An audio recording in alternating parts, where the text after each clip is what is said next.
Hello, everyone, and welcome back to another edition here at englishpod. My name is Marco. And my name is Catherine, and today we've got a great upper intermediate level lesson for you all about animal and human rights. Right. So it's a very debatable topic. People want to protect animals, mistreatment of animals. And this is what we're going to talk about today, protecting animals and giving them rights. Do you think animals have rights? Well, I think we could leave that for the end. I don't want to, influence the argument here in today's dialogue. But yeah, as you've said, I think it's very much a topic that people can go both ways on. Mm-hmm. So why don't we listen to our dialogue as two people discuss animal rights, and let's get their opinions on things.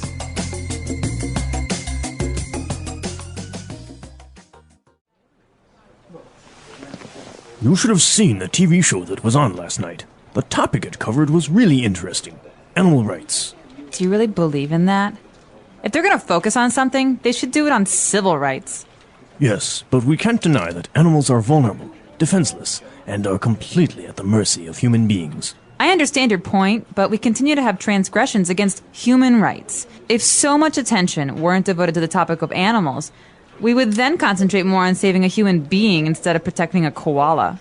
You can't compare apples and oranges. I believe that both topics are important and that we can't ignore them. The mistreatment of animals can cause a great environmental imbalance. I believe that governments should prohibit activities like poaching. Well, you are right on that point. This is the reason that I don't buy leather and I try to buy synthetic products. At least you're doing your part. My contribution is to have a pet in the house that I treat like a member of the family. As long as you don't treat it better than your wife, it's fine. All right, we're back, and both of them have good points, right? In favor and against. And as you said, they also talk about human rights, which is also a very important topic. But before we discuss this topic, why don't we take a look at the language that was used now in Language Takeaway? Language takeaway. All right, so in Language Takeaway, our first word today is vulnerable. Okay, vulnerable is a great word. It's a way to describe something. And so something is vulnerable if it can't really protect itself. So you are in danger of being hurt. Exactly. Right? So you're vulnerable. Now, this isn't only used for animals, right? It can be like an army is vulnerable if they don't have strong defenses on the border or something. Right, or my emotions. I'm feeling vulnerable because I just had a really horrible week and I'm really depressed and I'm emotionally vulnerable. Okay, very good. So vulnerable. And they also talked about transgressions against human rights. All right, so a transgression is a thing. It's a noun.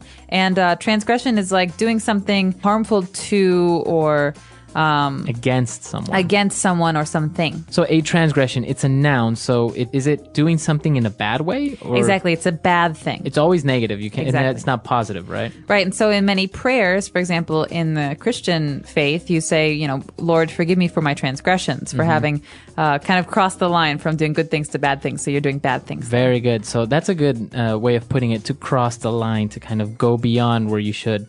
All right, so transgressions. And now another very serious problem in the world is poaching. And that's one of the things that they said they should control, poaching. All right, you might have heard this word in a different context because it does have another meaning, but I'm just going to explain the one meaning here that we're talking about, which is killing animals, especially for sport or for selling their skins and their furs. Right, so that's poaching. What's the difference between poaching and hunting? Hunting can be legal, poaching is illegal. Okay, so that's the main difference. Hunting is usually for sport. You hunt either for food or for sport, right? Legal hunting. But poaching is usually you want to sell, like you said, the fur or the skins or something. Or the tusks on rhinos or something like that. Exactly. All right, so poaching. And then they talked about synthetic products. So what is a synthetic product? Well, synthetic product is something that is man-made. So it's not natural in that it doesn't come from the earth. Cotton is a natural product, and plastic, for example, is synthetic. Or another example. Nylon. Nylon is a really good synthetic product. And so people who don't want to use animal products like wool or leather, they prefer to use synthetic products.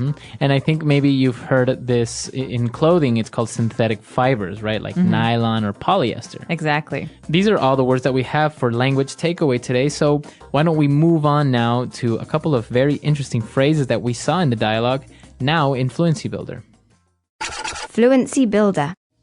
Okay, this first phrase is, well, it's a common one, but it's definitely not used in very happy circumstances. We say that something or someone is at the mercy of someone else. Okay, so animals are at the mercy of human beings. What does this mean exactly, mercy? So basically, it means that the animals, in this case, don't have control of what's going on. So human beings are the ones that control everything. So if I decide to kill them, then they are at my mercy, at my will, at my whim. Exactly. And so you could say, I'm at your mercy, Marco. Please just like help me out with this. Mm-hmm. It's like you're the one in control. You're the one who can help the situation. Mm-hmm. Will you help? Exactly.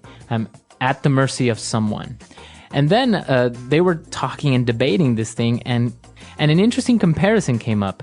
You can't compare apples and oranges. All right, you're going to hear this all the time in English. It's not just a funny little phrase that the person uses. It's a very common idiom. Mm-hmm. And so we say, it's like apples and oranges, or you can't compare apples and oranges. And this is essentially saying these are two different things. Completely different. Completely different. So I can't compare him and her because it's apples and oranges. They're two different things, two different people. Right. Because that's what in the movie he said they were like peas and carrots. They just go together They go well. together? Does that make sense? Not really. Forrest Gump was a little bit strange like that. But I think the meaning is that if I say that's a big apple and I say that's a small apple, they're all apples, so I can compare them. But I say this is a really big orange and that's a really big apple. Well, they're different. Yeah. You just can't compare them. All right, and towards the end, the person said that you're doing your part. Mm-hmm. You're doing your part. Yeah. So this is a hard one to understand sometimes because it's not like a part in a play. It's more like a part in society. You're helping make society or culture or civilization better. So you're contributing. Exactly. So, for example, what would be an example of a person doing their part towards society? Well, for example, I don't own a car. I ride my bike, and it's my way of doing my part to help the environment. Okay, very good. Because I can't buy a factory that's, very green, or I can't do all these things to change the world. So I'm going to do small things those are my way of doing my part. Okay. So like another example would be recycling. That's doing your part. Exactly. Or in this case, the person bought only synthetic products, nothing made from nature. All right, very good. So very interesting phrases. Why don't we listen to our dialogue for the last time, and then we'll be right back.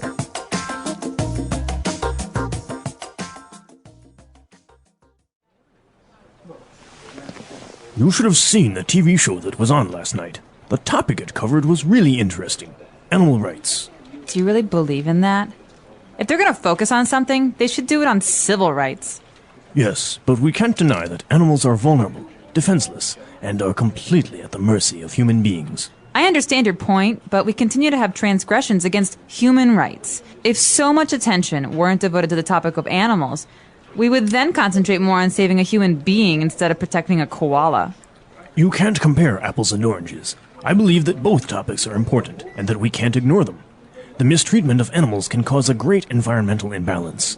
I believe that governments should prohibit activities like poaching. Well, you are right on that point.